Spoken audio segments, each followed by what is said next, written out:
Welcome to the Coach's Table Podcast, where coaches come to grow personally and professionally through real-world application and online education. What is going on, everybody?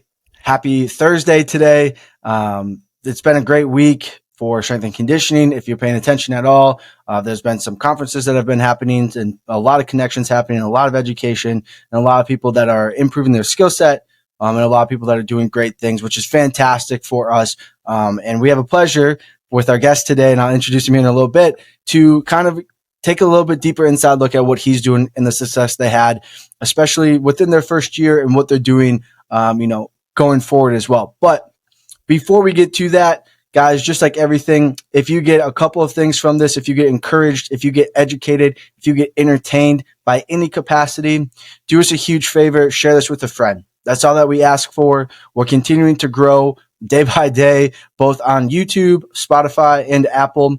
So if you get one thing from this and you learn something and we bring you value, this is a peer value exchange. Do us a favor, share this with a friend. If you're on Spotify or Apple, leave us a review. It literally takes 10 seconds of your life for this to then help another coach. If you're on YouTube and we're growing on YouTube rapidly, do us a huge favor, hit the subscribe button, drop a comment below. We would very much appreciate that so we can continue to help other coaches and continue to help you. So today's guest has a plethora of information, experience, education, things that you will be able to take away and start implementing in your program right away. And that's one thing that I love with the guests that we bring on is they bring actionable and applicable information to us, both in life and in the business of strength and conditioning. So, Mr. Dom Walker, what's going on, my man? Not much, man. Appreciate you having me on. Pretty excited. I'm always looking forward to chopping it up. So, yeah, well, thank you. I appreciate that. If you guys don't know Dom, he is at Mississippi State with men's basketball. He provides and brings a ton of experience with over a decade of coaching experience, basketball experience, both at the collegiate level, at the NBA level with the 76ers, and then has worked with several NBA All-Stars, JJ Redick, Ben Simmons, as just to name a few. So he has the experience, to have you listen for this whole episode and to say, okay, like what this guy's doing here is fantastic, let alone at Mississippi State. The first year that you guys had 21 wins, in the first year, which is incredible, and an NCAA tournament appearance, top 10 defense in the nation. That's not stuff that just happens by accident. And to do that in the first year and then to kind of build off of that, into year 2, into year 3, is something that's going to be incredible to watch, and watch you guys continue to do that. So, kind of how do you think you guys got there, year one? Most programs kind of struggle in the first year, new staff, new strength coach, new athletes. Your take, what are your thoughts? Like, how'd you guys get there with 21 wins? Easy. 2 words, Chris Jans. Dude is a winner. Like that, he is a winner. Yeah, I believe in active coaches, he's top 5 or 6 in win percentage right now. Prior to him going to Mississippi State, he won as a head coach, head Division I coach. He won about 79% of his games. Wow. I believe he's currently at 77, which once again I think is top 5 or top 6. So that's unbelievable. Chris Jans. That's the reason why we won 21 games. That's unbelievable. First of all, winning 70% or more is incredible. And you're getting into the 77, 78, 79, 80% win category. That's consistently too. That's the key word. There's consistently, right? That is incredible because not many coaches, as you've alluded to, get there. And so that's awesome. And it's probably such a blessing for you to work under him, and his staff and to be a part of that. Right. So let's just kind of dive right into this because I'm interested in, everything that you're doing, what you're doing. Let me start with some technology. You guys are using Hawkins, Dynamics, ForceDex. What are you looking at, whether it's daily, weekly, monthly, to see progress, to see, our athletes need adjustment in this location? What are the kind of getting into the weeds of it right away, but what are the things that you're looking at daily, weekly, monthly? Yeah, for sure. So the model that that is used, of course, I got from Hawkins talking to Drake. And I got to meet, actually Dr. Paul Comfort during the basketball symposium, which was a cool experience because I've read many of his books as well. And we kind of talked about that a little bit, but there's outputs, there's strategies, and there's readiness, right? There's metrics for each of those three categories. So from an output standpoint, we'll look at jump height, of course. We'll look at, time to take off is another one that we'll look at. That is a output and a strategy and even a readiness. That's all three, in my opinion. Yeah. And so also we'll look at left to right braking force ratio. That's more of a strategy metric. So example being like if an athlete jumps one day and he's leaning a little bit more too much on one side, then we'll ask a couple questions, potentially make some adjustments, and I'll negotiate that or communicate that with my athletic trainer, Andrew Kegley. But hey, like so-and-so's right side's a little off. He told me his knee was bowing. He talked to you about that. Okay, cool. Maybe something to look into before we start practice or whatever. And of course, we look at modified RSI, so rating this one. I have found that when that is low, guys do not train well. So, of course, we'll make adjustments there. And then overall, we'll look at, like, there's the metrics I look at overall that I'll send the coach every couple of months is counter movement jump height, rebound jump height, jump momentum. I love momentum because momentum, of course, is mass times acceleration. So in my mind, it's basically how well do you control your mass? And I know Hawkins actually did a study recently that talked about a correlation between jump momentum and sprint times. So if those are going up, our guys are controlling their mass pretty well. So for example, like if we don't, for some reason, let's say we didn't have a way to measure body fat percentage. Sure. If the guys are getting stronger, if they're jumping higher, if they're jumping faster, and if that jump momentum's going up, the weight you're gaining or even the weight you're losing is the appropriate weight. So we looked at that. It wasn't like an official study, but when I was at Northwestern prior to Mississippi State, we actually did find at least, a little correlation between jump momentum and the DEXA scans. You had certain guys that need to gain some weight. Certain guys gained some fat mass because they were too skinny. Yeah. And they gained about, this many pounds of muscle, this much pound of fat over the season or over a certain time. And, they were healthy all year and their jump momentum basically would gradually increase throughout the whole season. Yeah. And this was, like I said, it was a very small sample size, right? It's not like an official study, but majority of the guys, we found that. So I thought that was kind of interesting. So I look at that all the time. If I need a guy who needs to lose some weight, then we'll look at that.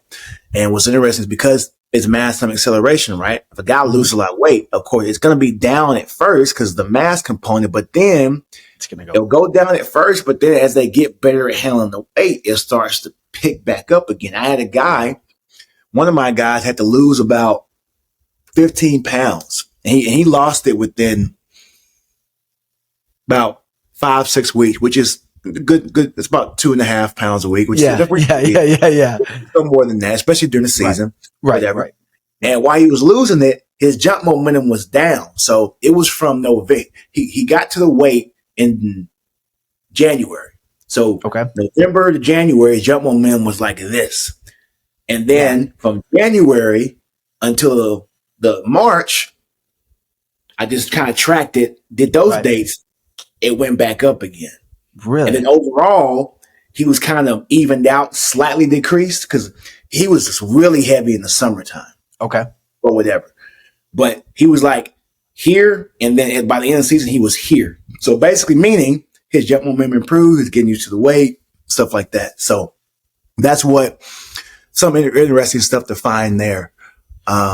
So real quick, when that's occurring, because I think a lot of coaches struggle with this in season as we start to see what we would consider potentially performance measures, decrease, right? And we're seeing that in season and we're seeing, January timeframe, like, hey, we're conference play and we're starting to see a decrease, some coaches might panic and be like, oh crap, like either stop losing weight or we need to change something. You know what I'm saying? Like they start to get antsy about things.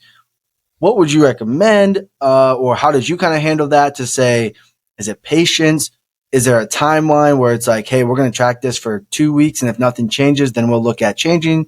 Is it 4 weeks? Obviously, some of it's very dependent upon, but what was your thought process throughout that as you're seeing that initial, what we'd consider a performance indicator decrease for him? How did you kind of remain patient and say, hey, let's just, we need some time? It's a part of the process at the end of the day. Because it's crazy you asked this question because Adam Petway talked about it a little bit in his presentation yesterday. Yep. Non-conference, you're playing about 1.5 games a week. Conference, you're playing 2 games a week. Mm-hmm. More times than not, most of your guys include my keep in mind, most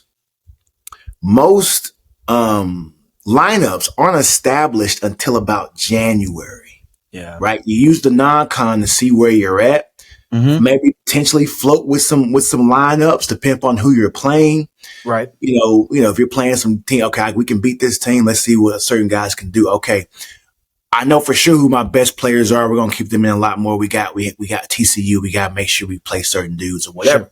Sure. Mm-hmm. So what I found is that dudes will usually be on the up from let's say October when we start practice. Those first 2 weeks are brutal, right? The first 2 weeks, yeah, right. Yeah. But then they pick back up again because they're getting used to the stress. But they're up here. Even the dudes that play that are going to play a lot. But then we go from 1.5 games a week to 2 games a week and a little bit more traveling. Now we may not stay as long, sure, but it's still more flights being had compared more to stress. non-con. Yeah, exactly. Yeah, and so. It never fails. If your hiring guys are not gonna be where they were when we started. But what the goal is making sure the decline isn't that bad. Now, if it's really bad, like what I found is we had certain guys that stuff came up, they didn't lift as much as other guys. And those guys decline was a little bit worse than other dudes because I track sessions for each guy. Yep. Like I can tell you how many sessions my best player had in January. Sure. You know what I'm saying? And I look at it I try to get a certain amount of sessions in, per month. Right. And I found that if the more sessions you can get with your players, the smaller the decline is. Right. So they're gonna get if dudes are playing 25 to 30 minutes a game, they are gonna get a little bit worse. That's what it is. So going to next year, what you gotta do is you gotta say, okay, I want your best jump last year to be one of your worst jumps next year. Yeah. You know what I'm saying? Yep. And so, and the thing is, I send coach that stuff. He's never asked me about it. None of my coaches have. They trust me fully. Sure. You know what I'm saying? And if they did ask me that question, I tell them, hey, coach, here's the reality. Like, guys are going to get worse. Like, when I get reports out, I tell them, hey, so-and-so's declined a little bit, but he's playing 30 minutes a game. That's just what it is. He's never came to me and said anything to me about it. So I assume he got it, or maybe he never even looked at it. I don't know. But yeah, the decline is going to happen for your top 5 or 6, for sure top 5, but top 6, maybe top 6 guys. The decline is going to happen. Now, the issue is that the dudes that don't play, they better be on the up because they're not really playing, which more times than not, minus one guy, everybody else improved throughout the whole year. And that's what you're looking for there. Yeah. Regarding that. So, yeah, I think that's just really important because taking that zoomed out approach, right? Because at times I think we get so into it and we're looking at week by week and we're like, it didn't increase from last week. Like we're doing something wrong, right? But it's like, understand that there's natural ups and downs that just naturally occur. And, that's readiness as well as strength. Because I can go into the gym just like you can. And some days I'm feeling it and some days I'm not, right? Like I can just tell like I'm not as strong. The weight feels heavier. It's moving slower, whether that's, sleep, whether that's nutrition, water. Like there's so many other variables to that. So I think, if you're listening, you have to be patient for a little bit, during that season and recognizing, we've done a great job in saying a lot of times we've identified where the majority of injuries occur at, which a lot of times is in that preseason realm just due to a load increase and spikes if, not managed appropriately. And you can look at other sports too, not just basketball, but also what you're saying too. And what, Adam Petway was saying was like, you have an increase in load anyways because you're playing 0.5 more games per week. And so when you're playing 0.5 more games per week and the 6 guys you're relying upon to play those 0.5 more games per week, you should expect a slight decline with that because their load is increasing, obviously. But not allowing it to continue to drop over a certain percentage, over a certain timeline is kind of the important factor.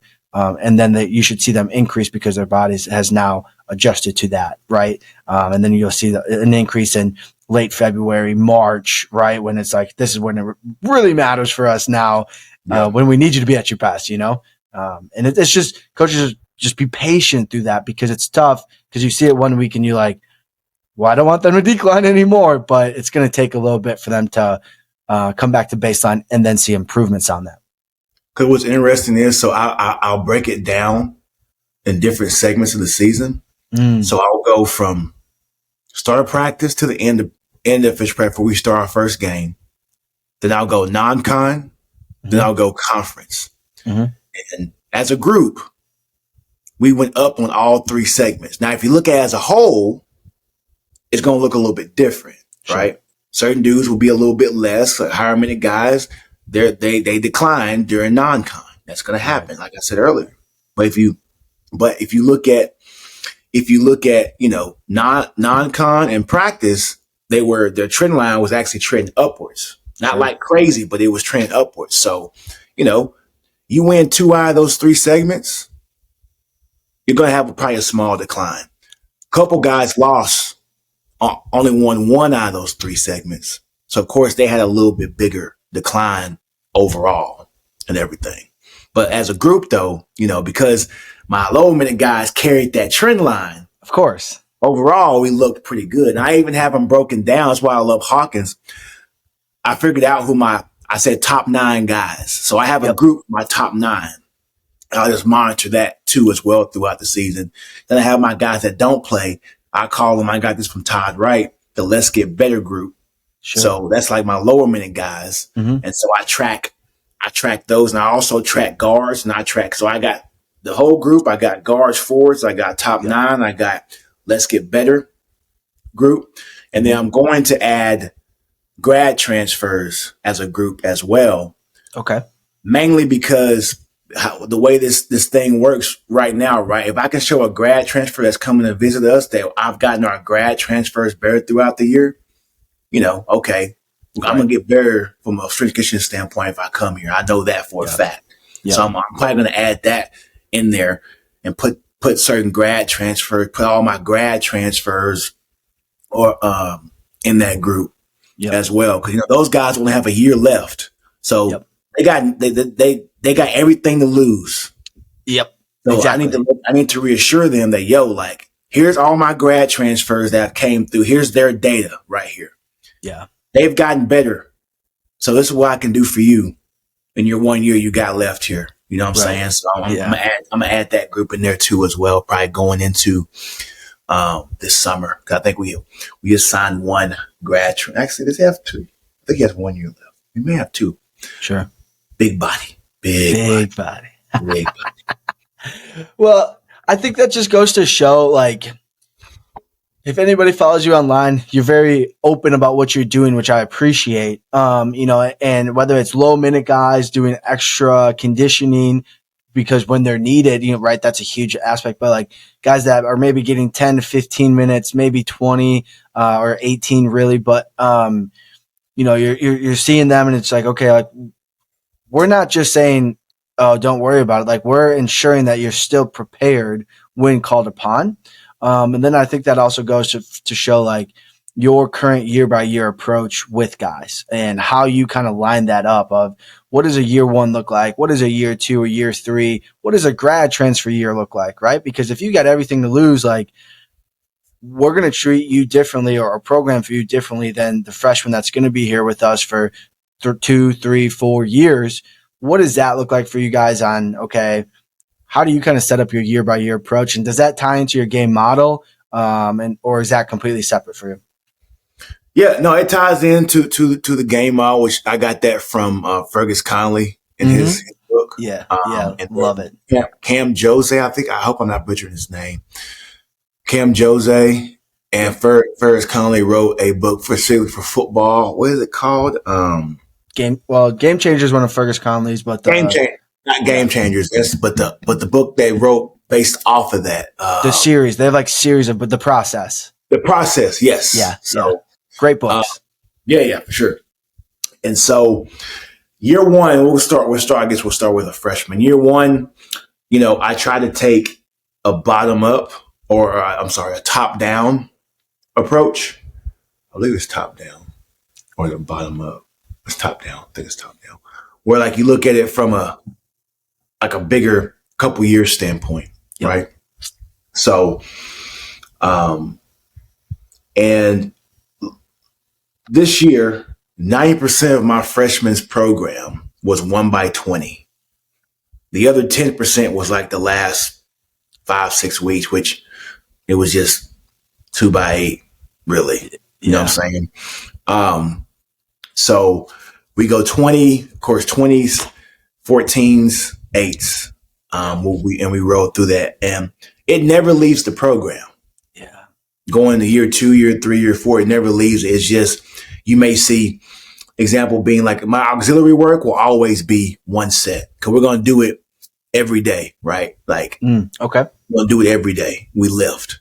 The different stuff will be the you can call them what Malden calls the MVP, right? Yeah, the most important stuff. Yeah. You know what I'm saying? That's going to change. But, the vanilla train, whatever you want to call it, I know he calls it that. Like, that's going to be one by whatever, always. There's always going to be in there.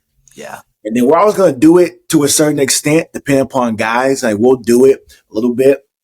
But, year one, like I said, 1x20, 9% of the time. We'll go 20s, 14s, 8s. With my freshman, we did 20s for about 12 weeks. Did the same program for 12 weeks. Wow. Same program for 12 weeks. They kept getting better. Like I said, do you want to be entertained or do you want to get better? Yep.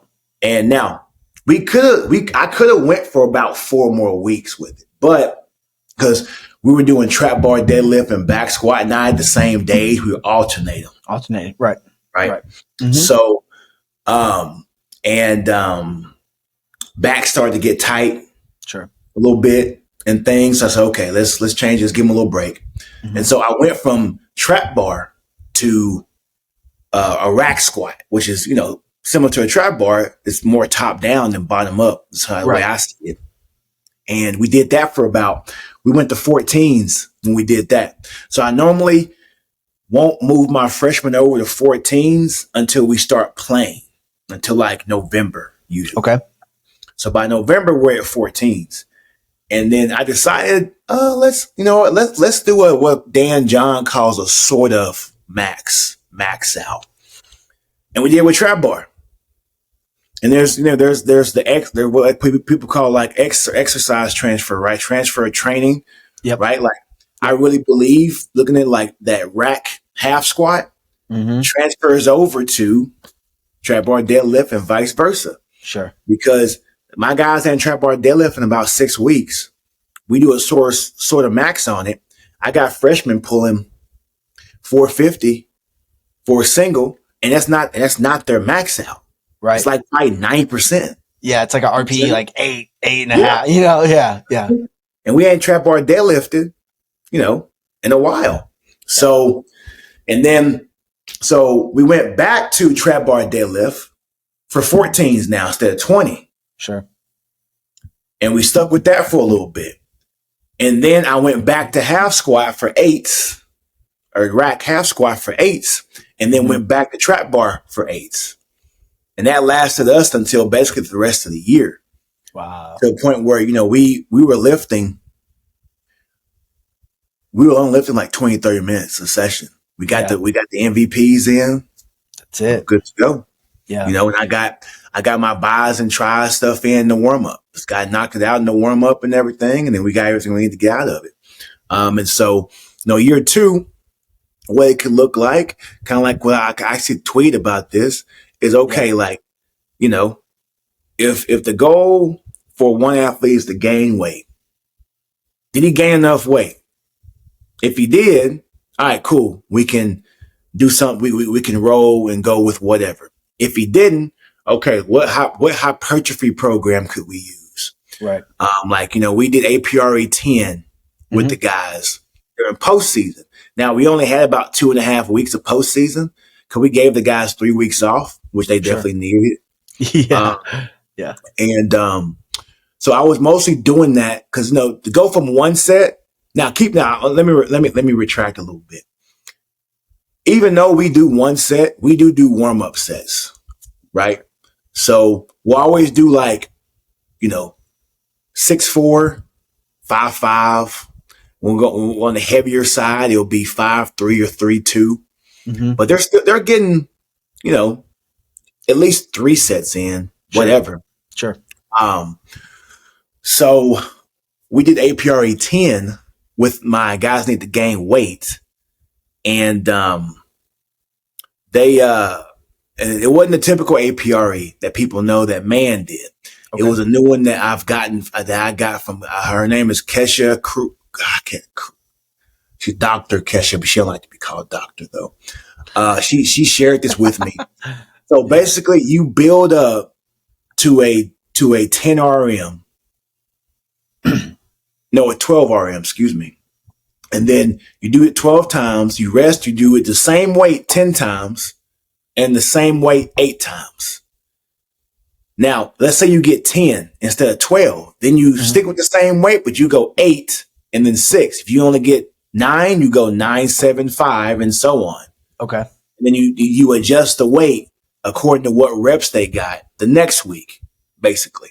Sure. So that's what we would do with that. Or if a guy wasn't a good spot, depending upon how he responded to the one set, maybe we go one set again, but now we do a little bit more, SPP, specialized exercises now, core squat, half squat.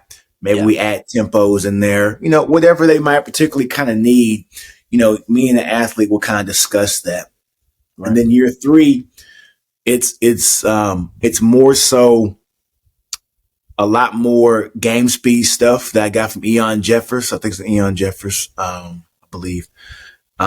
Game speed stuff. So we're doing, keep in mind, those first 2 years, we're working on cutting mechanics. We're doing knee drive, we're doing claw back, we're doing all these different jumps, blah, blah, blah, kind of preparing them for this other stuff.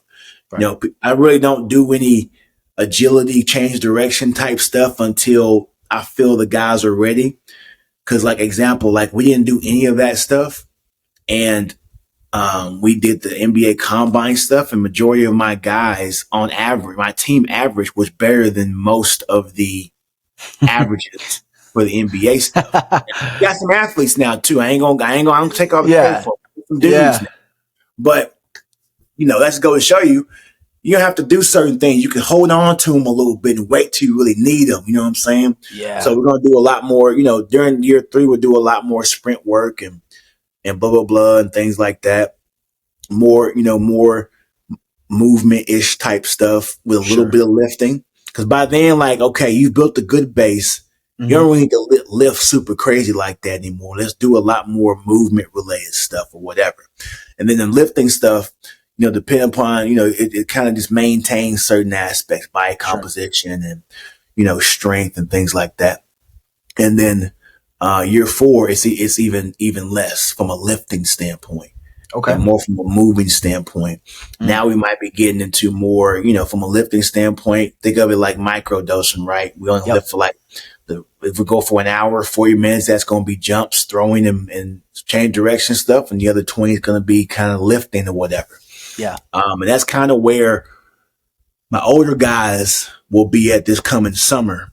Not to the extent, we'll probably go like 30-30 or whatever. Mm-hmm. But that's kind of where, like, for example, one of my guys, he's 6'7", 230, probably 6% body fat. He don't need to lift anymore. And here's the thing about him.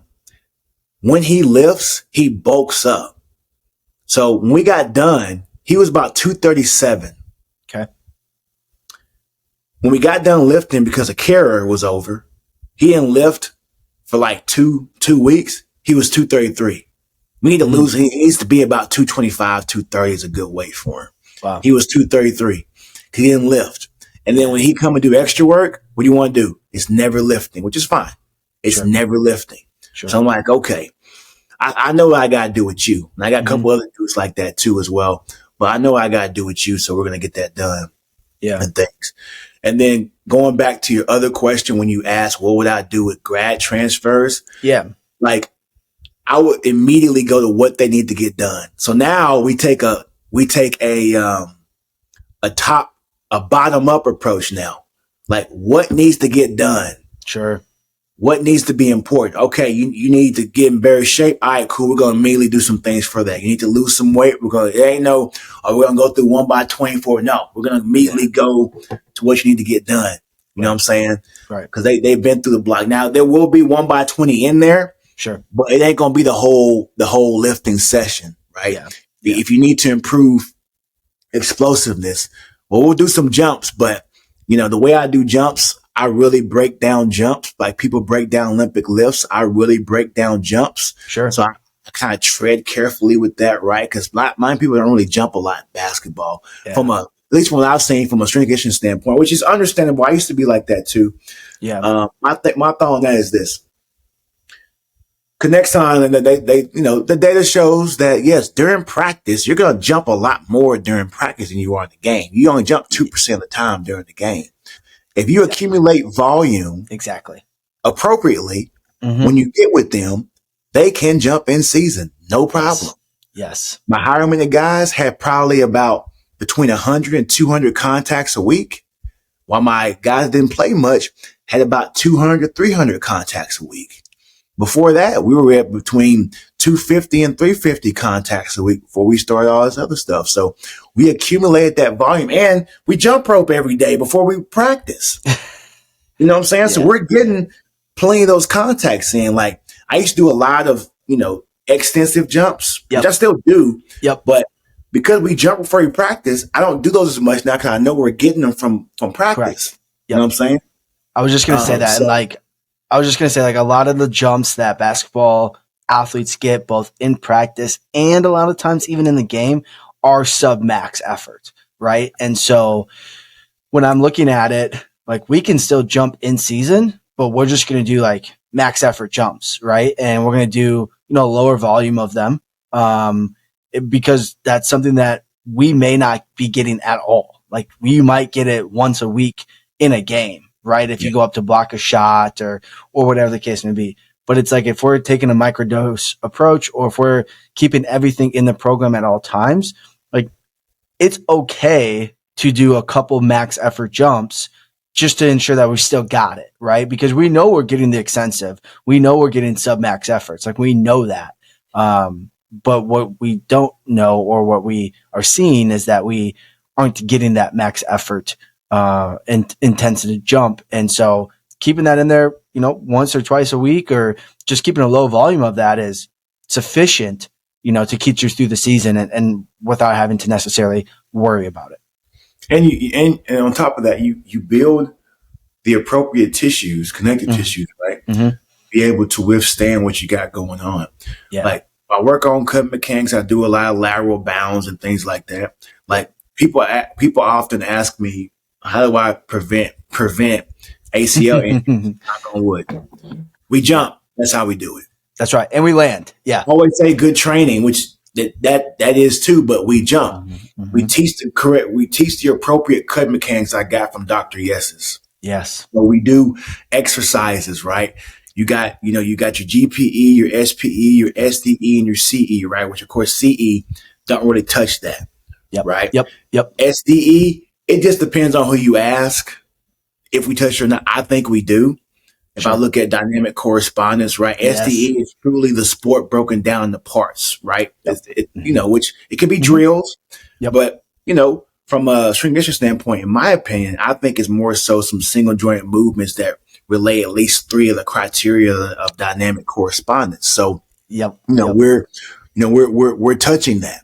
Yep. We're not just doing jumps, right? We're doing cutting mechanics. So, and we're doing some GPE stuff, hip abduction, adduction, GPE stuff, which some people consider, a specialized exercise. Yes, it's considered specialized exercise, which I can see the hip going through stuff.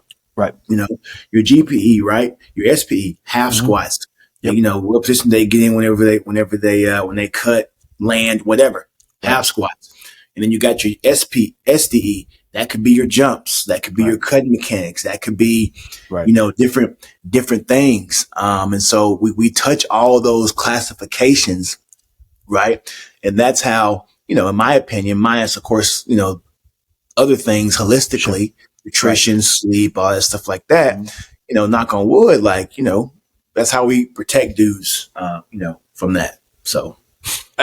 I agree with you. I do the same thing. I broke it down and I have my dynamic correspondence kind of boxes and hey, if I hit 3 of the criterias, then I'm grouping it into this. And if I don't, then it's grouped into that, and it's just broken down from that standpoint. I think that's a great way to look at it, but it's also a way for us to manipulate some of that too and understand hey, if we're just decreasing range of motion, if we're increasing the magnitude of force or, the speed of the contraction as well, and just starting to look at that, I think those are things that when we're programming, those are additional variables besides just set and reps and volume. And now with the implementation of velocity-based training, we're able to see that information, get that data to then, recognize that and say, cool, we're in a speed strength zone or a strength speed zone, or, hey, we're getting after it today. And we're going to push the limits, whether if it's,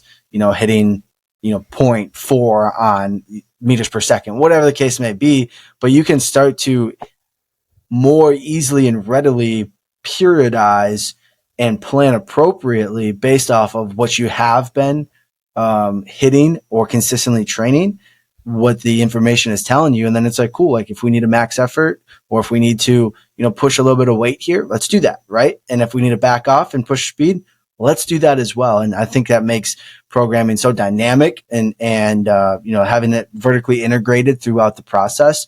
So then everything is always in the program. And to your point, that's good training, that is good training. And that is, I'm going to say injury reduction, right? Or potential, because obviously we all know we can't prevent anything, but that's just good training. We're doing what we need to be doing for our athletes based upon the sport demands and the requirements of that. And I think that's really important. And, that just goes to show good training. And then, what you said earlier, and maybe we're kind of talking about this offline too, but that goes to your availability, your player availability percentage, and having a very high player availability percentage throughout the season is important, right? And so if we have our top 6 guys and they're available 95, 97% of the time, cool, we're getting stronger. Cool, we're staying healthy and we're available and we're winning ball games and we're putting high levels of efforts in both in practice and in games, being a top 10 defense in the nation, winning over 21 games. That just goes to show the things we're doing are good. Let's continue doing that, right? And taking that approach to what you guys are doing, practice, periodization, all of that. I think that's really important for people to understand. So if you guys aren't understanding anything that he's talking about, go back and listen, because there's so much depth in what he just said in regards of dynamic correspondence and, competitive exercises and special development exercises. If you don't know and understand that information and don't know and understand game changer, agile, periodization, or the process, those are books, those are resources you should be diving into and fully understanding and grasping that, because this is what high performance, this is what winning looks like at a very, very, very high level. From Dom, who's been in the NBA, who's now at, doing great things in the SEC. So if you don't know and understand that information, you need to go and research that ASAP, right? Go read that now because it's going to help you tremendously. And I mean, that's just a huge attribute to yourself, Yeah, I mean, like we talked about off air, I want to share this too. It's like, we always ask ourselves, how do we grade what we do? And that's a tough, we can show outputs, we can show we're getting things better, we can show availability percentage. It's a question that's going to be asked and talked about for decades and even longer whenever you and I are gone. Mm-hmm. My thing is this: it takes a village, right? It takes a village and a little bit of luck to keep guys healthy. It also takes a village and bad luck to get guys hurt. Yeah. And, everybody looks at me if we're healthy, they look at the strength coach, which great. I love the attention. Cool. Mm-hmm. Whatever. Actually, I really don't love the attention, but we all do. Let's be honest. We all do to a certain extent, though, right? Because we all want to. I like the attention, but yes, we do. I also like to give credit where credit is due, though. Too. Agreed. Like, I wouldn't be where we had a 97% availability percentage, right? Yeah, and that wasn't all me. That wasn't a lot of me, really. It was a combination of me, our trainer, Andrew Kegley, our nutritionist, Haley Jar, our psychiatrist, Celestia, and of course, our head coach, Chris Jans. Yeah. And our players to a certain extent.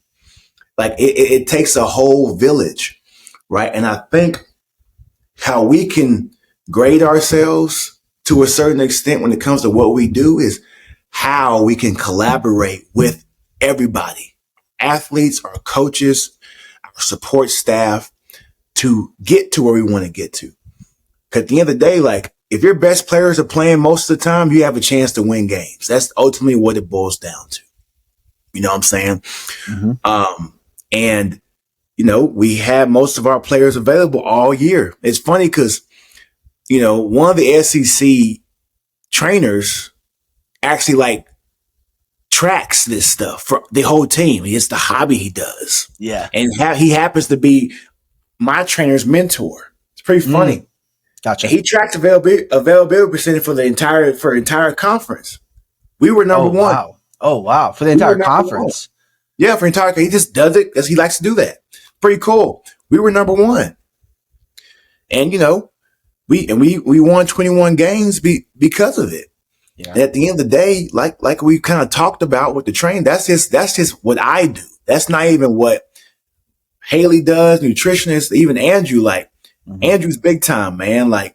He's like I wouldn't say he's like the yin to the yang, right? Like that's he and I are there, and even from there. So we talk on a daily basis. Like he takes care of he does certain tests. He'll take care of the flexibility program and things. If we have some dudes that have a red flag, because he and I, have a good connection, I'll be like, okay, who you got a problem with? You got a problem with so-and-so not coming in? All right, cool. I'll put in his workout then. We'll make sure he gets it done. Yeah. And that's what we do. And things like that. Even with, Zalesia, right? If we got some our psychiatrists, if we got some dudes that have some issues, I'll talk to her and be like, yo, we may want to get with so-and-so. I'll try to link y'all up and see if we can set something up. Of course we can't bring them over there, right? There's a process to it. Right. We have to link them up. And then of course the kid has to actually accept the help and things. And some of the stuff how I talk to my athletes with certain things, I've learned hearing her talk about how she does it. Like I said, I'm not a psychiatrist, not going to act like I am, but I did. My minor was in psychology in undergrad. I took a lot of psychology classes in my master's program. Yep. And I studied it heavily even when I got done because I knew that, bro, if you don't, X and O's don't mean anything if you don't get your guys to buy into it and get them in a good mental space. I actually had I briefly went to, we had an athletic engineering summit that we always have every year here in Mississippi State. And I drove over there for a little bit, mostly to say what's up to somebody, but I happened to got caught in an actual presentation, but it was about communication. And, here's some notes I had written on my phone that I thought was pretty cool. I always try to take notes when I have whatever. Yeah. And communication is about ego management.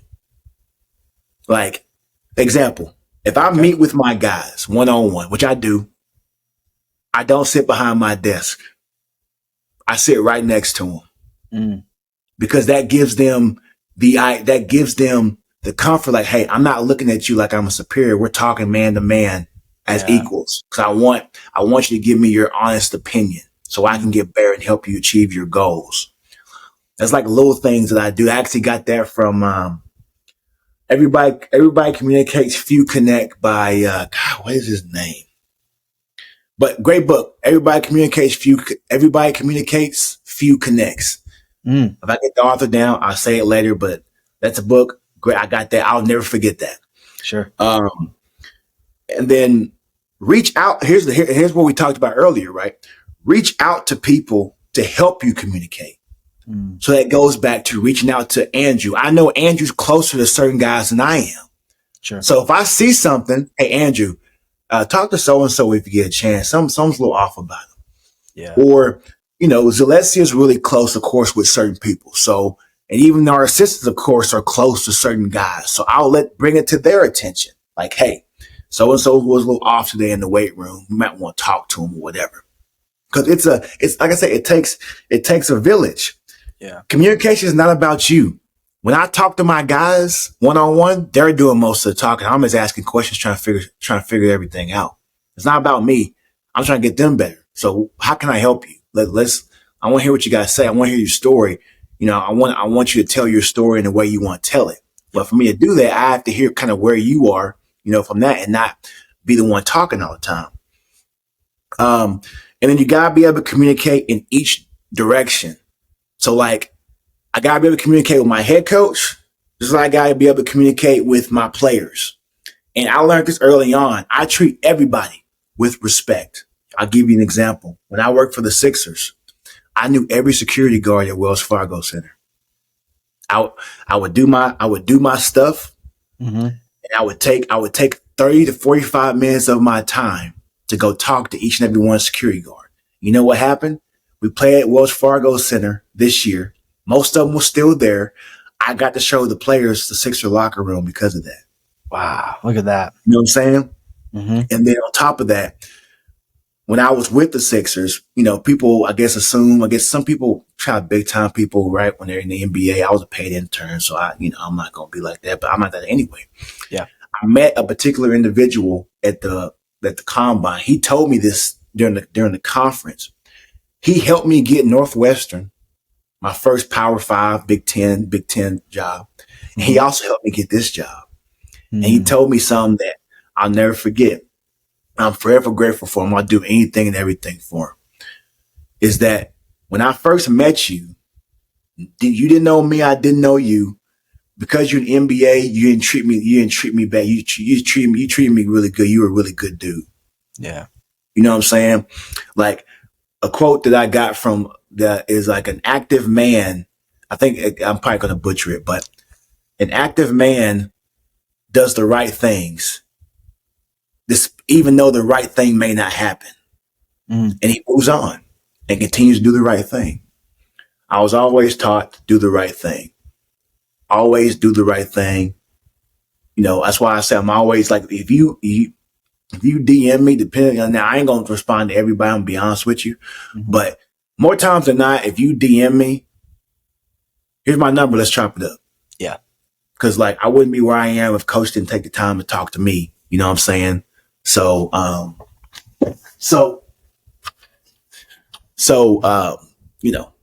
I kind of went on a tangent there, but that goes back to the communication piece, right? To where you got to be able to communicate with everybody, your trainer, your psychiatrist, your nutritionist, your assistant coaches, your players. That's how, as a strength coach, you get, in my opinion, that's kind of how you get graded. Cause like, if your players ask about you, if somebody asks the players about what they're going to say, somebody asks your head coach, what they're going to say. Cause when I got the Northwestern job, my boss, who was my boss, of course, you got your people on your resume, sure. but he looked at my resume. I'll say, I know him. I know where he works. I'm gonna call them and see what they say about him. Yep. You treat everybody with respect. You know what I'm saying? And good things always happen to you. And I firmly believe that. And I'm going to take that with me too. Try to be a good person as much as I possibly can. And I think that's how you get the most out of everybody. Like I said, we all like psychiatry, nutritionist, trainer. We all went out, had fun together, just went out outside of work and stuff. And like that, we built that connection, to where, whenever our nutritionist, right, there was some issues going on, I would call her up. We got it handled because we had that connection. We had that deal. So we got it all handled at a high level. Yeah. And Jans don't know how it happened. He just know it got done. He may give me the credit for it. Sure. But he got done. And if things don't go right, I let him know, hey, that's on me, coach. I'm not going to put nobody on the bus. Mm-hmm. That's on me. Then we talk about it, we reassess, and then we move on and we go from there. So sorry, I went on a tangent there. No, man, no, like you don't need to be sorry for that at all, because that is like as real of advice as anybody can get, hear, receive, understand, and just like you said, it just goes to being a good person and showing respect to everybody, right? Like you treat everybody the same, regardless of title, position, it doesn't matter. The janitor, I was raised the same way. The janitor that comes and picks your trash up, you should treat him with respect. And the individuals that you interact with on a daily basis, that if you're looking for a job or whatever the case may be, if they know somebody, because the world, this game it's a small game, like it's tight knit. And so, getting to that aspect of it is just such a huge deal, but because they'll call somebody else rather than just the people on your resume, especially when they know them and everything from that standpoint. So that's really important. And they should all be saying the same thing about you, regardless of head coach, regardless of AT, psychologist, nutritionist, anybody that you interact with should all hopefully be saying the same thing about you in regards of showing respect to each other, in regards of the way you treat everybody, how you go about your business, how you go about being professional. There's so much to that everybody should be saying the same stuff. Like, this guy is the real deal. This girl is the real deal. She's extremely respectful, nice, et cetera, et cetera. It's just about being a good person. Like, as a whole, everybody you interact with should be saying the same thing about you on how you handle your business, how you interact with them, how you're respectful to them, how you treat them, how you're looking out for them, how you care for them, right? Like, everybody, regardless of position, head coach, first assistant, nutritionist, AT, janitor, unpaid intern, doesn't matter. They should all be saying the same stuff about you and how you handle your business. And I think that's really important, because it just goes to show like who you are, the character that you are, and everything from that standpoint. And more people, I think, need to really hone in on that, not just to try and impress a head coach, a first assistant, and then acting differently towards somebody else that may not, you may not think has the ability to leverage you or give you the job or whatever the case may be. But like, everybody's important. I don't care who they are. Everybody's important. Yeah, for sure. And I'll just say this quick thing on that. Like, it's crazy how, there's a philosophy, and it's called, what's it called? It's like the principle of, I think it's correspondence, I want to say. No, the principle of rhythm. Everything has rhythm to a certain extent. Everything is connected through rhythm, right? And, what's crazy is, before we're talking about communication and the importance of it and things. So, like I said, I wasn't going to go to that thing I told you I went to briefly. Mm-hmm. But then somebody was there like, hey, I want you. So I drove back over to go. Got caught in a presentation I wasn't going to go to. It was on communication. And then before I got on this podcast, the JJ Redick, right? We mentioned him. Great individual. Like, he got an interview with the Toronto Raptors as a head coach. And, you know, if that's what he wants to pursue, like, he'll be a great head coach. He and I had some great philosophy, this basketball type conversations. He actually helped me get the Northwestern job because him and Chris Collins were like tight. Because Chris Collins was an assistant at Duke whenever JJ was at Duke. And I listened to a podcast of not a podcast, but like a snippet of a podcast of Gilbert Arenas. That they asked, like, hey, do you think JJ would be a good coach? He said, yeah. And he mentioned that they talked about experience and stuff and like how, you know, why is it that, you know, how should coaches that have went through the rite of passage, right? Players that became assistants, how should they feel about players that, you know, just got out the league and they're getting, you know, interviews with be a head coach? And, you know, Gilbert said, keep as many bridges open as you can. Yeah. Because you never know. He said, if a kid wants an autograph, give him an autograph. Don't be like, I'm eating with my family. You're going to eat with your family more times than that one time. That kid may not never see you again. At the same time, that kid may someday be your boss. You might be on your last leg and you need one more contract. And that kid may give it to you years down the line. You know what I'm saying? And it goes back to what I said about how I got my first Power 5 experience is that I didn't know this guy. I knew of him, but I didn't know him. And I was just being a good person, man. I just want to just connect and just, you know, get to know him. And he remembered that. And then like he recommended me for the Northwestern job and I got it.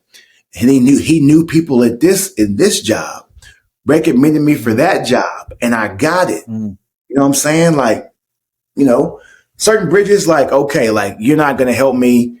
You know, you're not a great person. You know, don't keep them all. Some bridges you got to burn, right? Like I've burned a couple bridges that need to be burned. I believe that you need to surround yourself with individuals that feed your higher nature. If I feel like you're not feeding my higher nature, I don't need you. No harm done. I'm never going to talk bad about you to other people. I'm just not going to associate with you. Now, and I've burned a couple bridges with that. Or it's rightfully so, at least for me anyway. Sure. But I also keep my bridges open because you just never know. You know what I'm saying? Yeah. And going back to the bridges burn, if you have to depend on that person, this is my opinion, right? If you have to depend on that person to help you get a job, that's probably not the right job for you. Yeah. You know what I'm saying? So keep your bridges open. And JJ does that. Yeah. Like he does that. He is a smart player. Great dude, connects with everybody, doesn't really talk bad about nobody unless you come at him sideways. Of course, he'll defend himself. And because of that, he got an interview. You know, not saying he's going to get the job. He's probably not going to get the job. Sure. But he got an interview with the Toronto Raptors for the head coaching job. And like I said, if he wants to pursue that, believe me, that dude is smart. I'm sure y'all heard him on First Take and stuff, right? Like, dude knows ball. And a lot of the players rock with him. So if he wants a head coaching job one day, I think he'll get one at some point. Yeah. If he wants it bad enough, somebody's going to give him a chance and he's going to be like, come on, let's get it going. I think he'll be successful as well. So. And here's one thing that I, you know, just watching him from afar, obviously watching him as a player and then, you know, now on First Take, but here's what I like, you know, about him additionally to everything you just said, and this is only from watching him afar, is he believes in what he believes in, and he's not willing to waver from that. And so he's like, this is my character. I think this is the right way things are done. He will voice his opinion upon it, right? If he's wrong, he'll admit he's wrong, but if he's right, he'll say, no, you're wrong. This is where this is at. And I think everybody respects that. Because he goes, this is who I am. This is what I stand for. And I'm going to let it be known in a respectful manner. Right. And I think a lot of people respect that about him, especially watching him. I'm going to say like on ESPN, on First Take, on, you know what I'm saying? And people see that and they respect that because he goes, I'm going to plant my flag on this character trait, telling the truth, being honest, etc. And people really respect that. And I respect that about him seeing him from afar. Yeah. And I think more people need to do that, right? If, hey, this is what, I believe in, and just, hey, be respectful about it, but speak your piece upon it. And when people talk about you, they know about that. And hey, Dom works the guys hard, or he believes in X, Y, and Z. Like, we shouldn't be afraid of that, like, hey, this is who I am. This is what I believe in. If that's what you want, I'm your guy. It's not hard. I don't know. Yep. I know for sure. For sure. But for sure, man, this has been really great. I'm going to be very honest with you. This has been fantastic because it's life, basketball, training. It's everything that people need to listen, know, understand, and apply. And I just want to say thank you. I want to acknowledge you for who you are, what you're doing, and the conversation here. And I look forward to several more conversations with you coming up there and saying what's up and everything as well. But I just want to say thank you. Any last thing you want to wrap up on that you're like, hey, I want to say this real fast. Anything that you want to finish on? Yeah, I'll just finish on this. I don't want to take too much of everybody's time here. But there are always one of my favorite books is I read a lot clearly. Is Chop Wood, Carry Water by Joshua Metcalf, I believe. And I believe he had 5 things that defined what he calls true mental toughness. And I say these 5 things to my guys. I warm them up, and I say these 5 things after we warm up, huddle up, hey, blah, blah, blah. And then boom, I say them. Right. So I'll just leave with this. Have a good attitude. Do your very best. Treat people well. Be unconditionally grateful under any circumstances. Like, I've always say that because I believe that's what I try to do every day. And, I fight my ego every day on that. Like, you're not going to be perfect. You're going to make mistakes. That I tell my guys all the time, right? Like, you're going to have bad days, but I have patience. I understand the law of accumulation. Yeah. As long as we're accumulating more good than bad, you can have some bad days. It's okay. Yeah. Give me what you got today, though. Still do your best. If your best is 80%, give me 80%, man. Don't give me 60 when you got 80. You know what I'm saying? And I've taken that with me, and a couple of my former athletes in my previous schools, like, they always text me, and like, that's the thing they remember. If you don't remember nothing else, remember, have a good attitude, do your best, treat people well, be grateful under any circumstances. And you do those 5 things, whether you want to be a basketball player, whether you want to be a coach, whether you want to be a husband, whether you want to be a wife, whether you want to be a father, whether you want to be a mother, whatever it is. Like, you do those 5 things under any circumstances. You accumulate that, feed your higher nature every day. Do the right thing. Don't expect the right thing to come to you all the time, but do the right thing every day, and eventually things will come to you. I'm a living testimony of that. You look at my resume, you can read it online, but you don't know the full story. I've been through a lot to get to where I am. Yeah. And, maybe, if you want to hit me up, DM me, whatever, I'll be more than happy to tell you my story. But, fight the good fight, be a good person, do the right thing, and things always will come to you. It may take a little bit longer, but things always come to you in a world where everybody values the opposite. Do the right thing, be a good person. And run your race too, I think it's tough, but man, that's a fantastic thing to end on. Where can people find you at? Where do you want people to reach out to you at? Yeah. So, both my Twitter and my Instagram handle are both Rikage Dom. So, big anime fan, hence why I put Rikage on there. If you don't know what Rikage is, Google it. We can talk about it. Actually, a couple of my guys love Naruto as well. But you spell it RAIKAGE.Dom, DOM. Both my handles are that. Reach out to me if you got any questions. Be more than happy, of course, to chop it up with you. I mean, I'm going to have a lot more free time. So, if anybody wants to chop it up, just hit me up, we'll go from there. So. Absolutely, man. So, guys, if you have any questions for him or just want to say like what an outstanding individual he is, what a great episode this was, reach out to him, let him know. Because I think if you didn't get anything from this episode, you weren't paying attention. Truly, like there's so much information, so much value, so many nuggets that come from this. Whether that's direct application to strength and conditioning, whether that's direct application to life, being a mentor towards your athletes, being a better person. There's so much that you can take and run with this and apply it like right now, literally today, tomorrow. And so I just think there's so much you can do with that. And because of that, do us a huge favor, share it with a friend. Let them know as well. Let them know, hey man, this is really great. You need to listen to this. This hour is worth your time and a lot more. So if you're on YouTube, hit the subscribe button, drop a comment. If you're on Spotify, leave a review. It literally takes 10 seconds. And then share this with a friend. That's the only way the show grows. Peer value exchange. This has been nothing but straight gems, value exchange for you guys. A lot of applicable stuff. So guys, I want to say thank you for listening. Dom, I want to thank you for your time. I want to acknowledge you for who you are and what you're doing, man. I'm very appreciative and grateful for this opportunity to speak with you. And I look forward to many more with you here in the near future as well. But I just want to say thank you for your time. And thank you guys all for listening. And we'll catch you guys on the next one. Yep. Appreciate you. Yeah. Thank you.